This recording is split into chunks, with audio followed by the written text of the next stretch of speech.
We got fuel coming out right here. This is actually 2 pieces. This just slips down over top of some grooves, but it's leaking through that too, so this drain valve's no good. So okay, we'll let the customer know that we're gonna have to order a drain valve for the fuel bowl so we can make this right. Alright, so we're going to put a new drain valve on this thing because once I assembled it and pressure tested it, we found that the drain valve was leaking at the top where the shut-off lever runs through it. So I got us a brand new one, and this is actually on Amazon. They do have these grooves here in such a way that you can't actually put this lever on wrong, so thankfully they've taken all the idiot work out of it.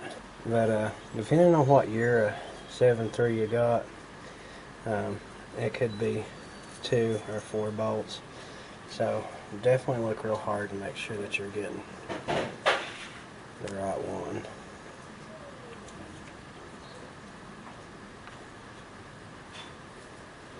First you want to insert the lever up here into the, I'm sorry if I'm in the way. There is a groove for it, but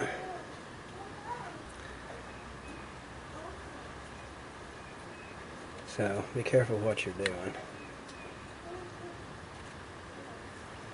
Oh my gracious.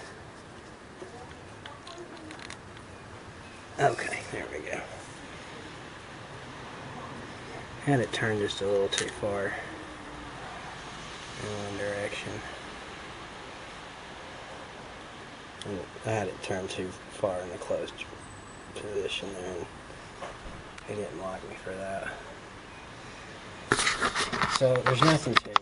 This video is just largely to show that I completed this work, but there you have it. There's a new drain valve on your fuel bowl. Now, sometimes this thing leaks.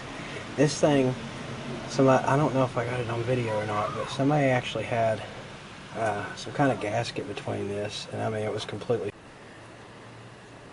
Oh yeah, I found it. Here we go. Here's that gasket that was over here on the fuel bowl between the drain valve and the fuel bowl. Thought I threw it in the trash, but I found it in my office on my desk actually. So there's no way that fuel would ever make it through that until it wore out anyway. So that was between the fuel bowl and the drain valve. Incredibly crazy. Solid and didn't allow fuel to come through it at all. I'd never seen that before, and I was just like, well, how's the valve supposed to work with that? Anyway.